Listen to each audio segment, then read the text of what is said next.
Welcome back to the deep dive. Today we're opening a book that, well, it sits on millions of shelves around the world, but we're looking at a very specific version of it. Right. A version that effectively, throws down the gauntlet to pretty much every other version out there.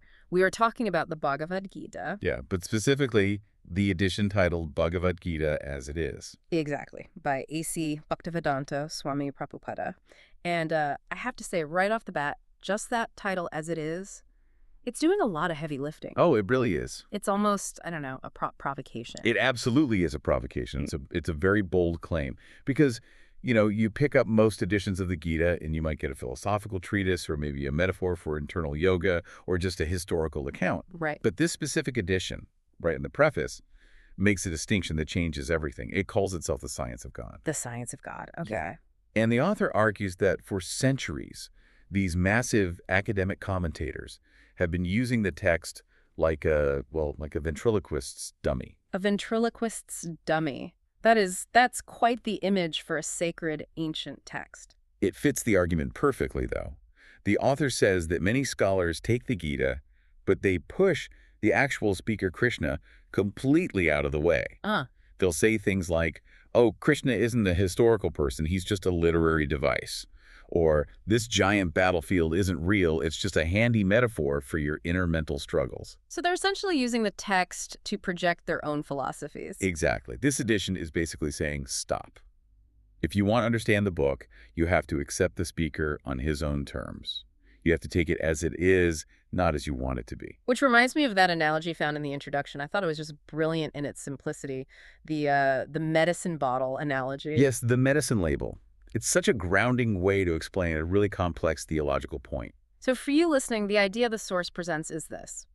If you are sick and you go to the pharmacy, you buy a bottle of medication. You don't just look at the bottle and say, you know what, I feel like taking 5 of these pills today because 5 is my lucky number. Or, I'm going to ask my buddy Steve how many I should take. Right, Steve doesn't know. No, you read the label. You follow the directions exactly as given by the manufacturer. And in this analogy, the manufacturer is Krishna. The argument the source makes is that the Gita is a prescription. A prescription for what, exactly? For the material condition of life. Mm-hmm. For the anxiety, the suffering, the confusion we all feel. If you want to cure, you have to take the instruction exactly as the Supreme Physician intends. Makes sense. If you interpret it your own way or add your own spin to the dosage, you're essentially adulterating the medicine. Right. And then, surprisingly, you wonder why it doesn't work. Which leads us to a term that pops up immediately in the text. It sounds a bit rigid to the modern ear, but it fits this whole medical analogy perfectly.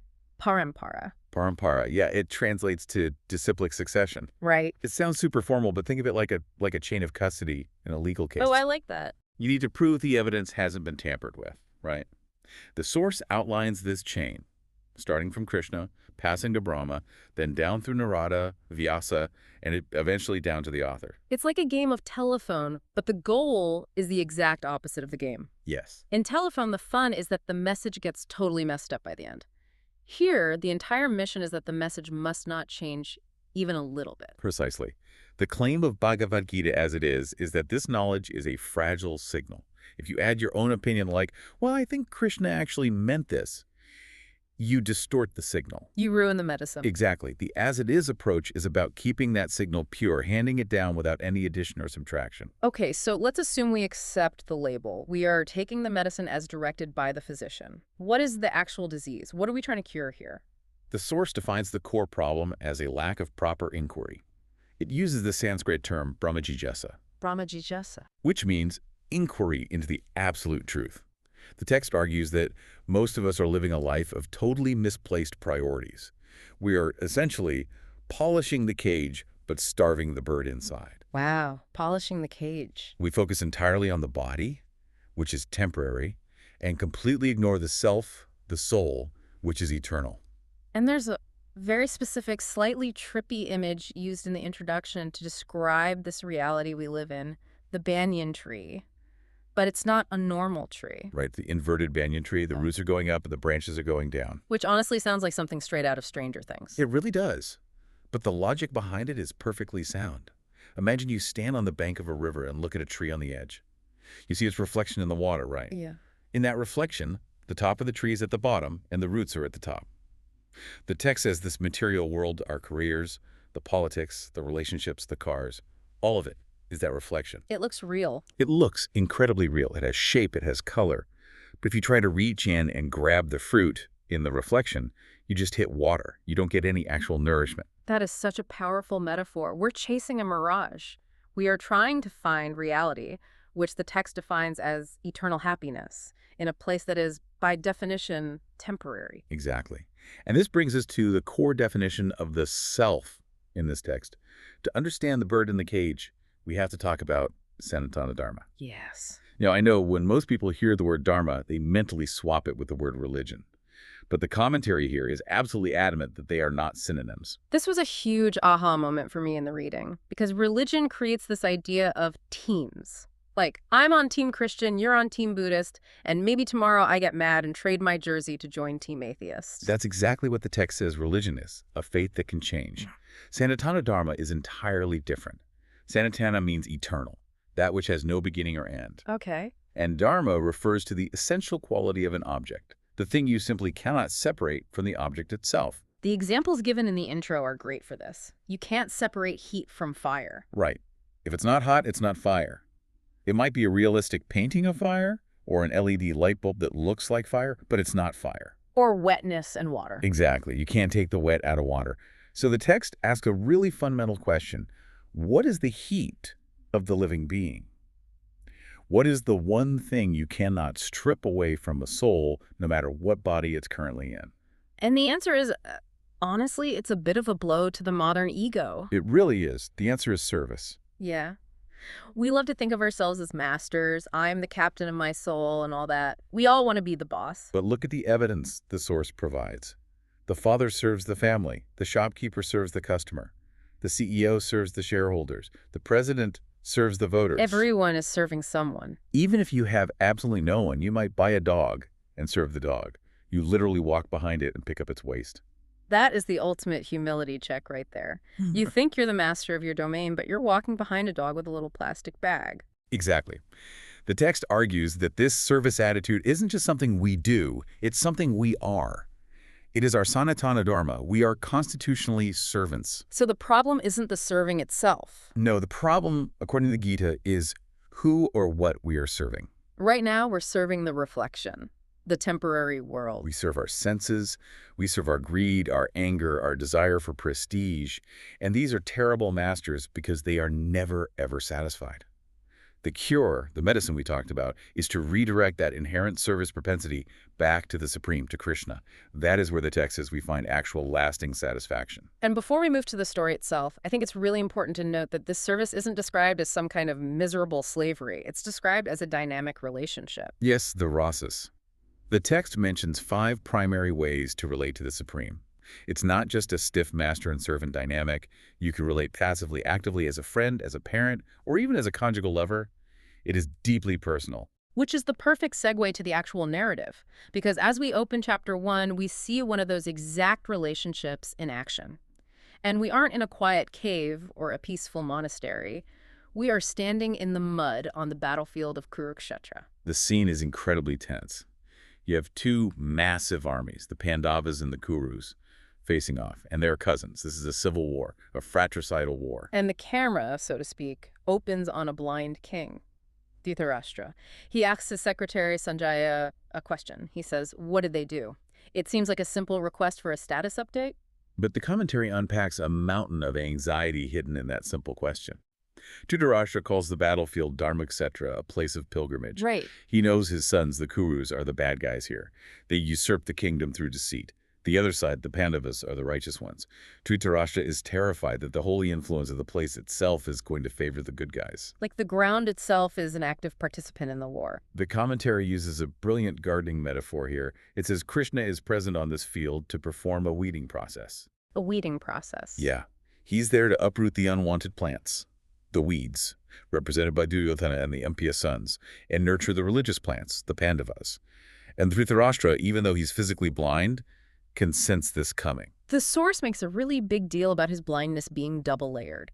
He is physically blind, sure, but it's also spiritually blind because he's deeply attached to my sons versus my brother's sons. That attachment is the root of the entire conflict. He draws a circle around his immediate family and says, "This is mine, and I want them to win regardless of morality."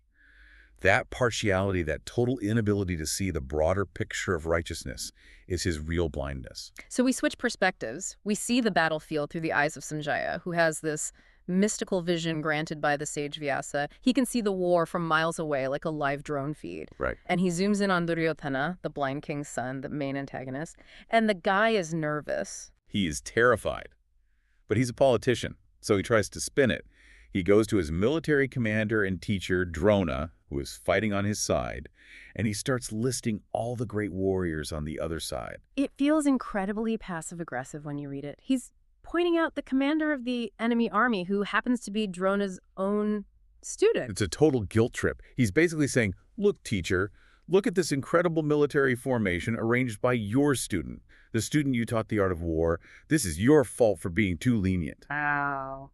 He's subtly accusing Drona of being soft, trying to goad him into fighting harder against the Pandavas. So the tension is just building and building. You have the nervous politician, the anxious blind king miles away, the massive armies staring each other down, and then the soundscape kicks in. This is easily one of the most cinematic parts of the chapter. The conch shells. Yeah. In ancient warfare, these were used like bugles to signal the start of battle. Grandfather Bhishma, the senior commander of the Kuru side, blows his shell to cheer Duryodhana up. And the text compares it to a roaring lion. Yes, it's aggressive, it's deafening. It's meant to assert total dominance and shake the enemy. But then the other side responds. And this is where the text gets really specific about the quality of the sound. Krishna blows his shell, Pankajanya, and Arjuna blows his, Devadaka. And the description changes completely. It doesn't just say it was loud. It says the sound shattered the hearts of the sons of Dhritarashtra. Why the difference? Why did one side just hear a loud noise and the other side take actual psychological damage? Confidence. The source points out that the Pandavas didn't have their hearts shattered by the Kuru noise. Why? Because they were standing next to Krishna. They had absolute spiritual confidence. The Kurus, deep down, knew they were in the wrong. They knew they were fighting against Dharma. When you know you're wrong and you hear the enemy's absolute unwavering confidence, it breaks you. There's also a visual detail here that I found fascinating. The flag on Arjuna's chariot, it has Hanuman on it. The great monkey deity from the Ramayana. It's a massive callback. Hanuman helped Lord Rama defeat a demon king in a previous age. Having him on the flag is a very clear symbol. It's saying history is about to repeat itself. Righteousness is going to crush the demonic mentality once again. So the stage is completely set. The bad guys are nervous. The good guys are confident. Arjuna lifts his bow. He's referred to as Dhananjaya, the winner of wealth. He is a master warrior. This is what he does. But then he does something totally unexpected. He hits pause. He asks Krishna to drive the chariot into no man's land, right between the two armies. He says he wants to look the enemy in the eye before the slaughter begins. This is a key moment for the As It Is perspective on God, isn't it? Because you have the Supreme Lord, the creator of all universes, acting as a literal chauffeur. It highlights that intensely personal nature of the relationship we mentioned earlier. God isn't just some distant judge sitting on a cloud throwing lightning bolts. He's a friend. He takes orders from his devotee out of pure love. He drives the chariot right in front of Bhishma and Drona, Arjuna's own grandfather and beloved teacher. And that's when the reality hits Arjuna. He's not shooting at anonymous targets. He's not shooting at the enemy. He's shooting at his family. And he completely falls apart. The description is visceral. It says his limbs are quivering, his mouth is drying up, his body is trembling, his hair is standing on end. He's having a panic attack. Yes. His famous bow, the Gandiva, literally slips from his hand. He tells Krishna he can't even stand up anymore. Now, in a modern anti-war movie, we would cheer for this. We'd say, look, he's realizing the sheer horror of war. He's being compassionate. This is character growth. But the text doesn't frame it that way at all, does it? No. And this is where the As It Is commentary really challenges our modern sensibilities. The text calls this compassion, yes, but it clarifies that it's misplaced compassion. It actually calls it ignorance. How is not wanting to kill your grandpa ignorance? That sounds like basic common sense to most people. Because according to the source, he is basing the decision entirely on the bodily concept of life. He's thinking, I am this body, they are my kinsmen, and if their bodies die, I will be sad. It's actually a selfish reaction disguised as altruism. Wait, selfish? Yes.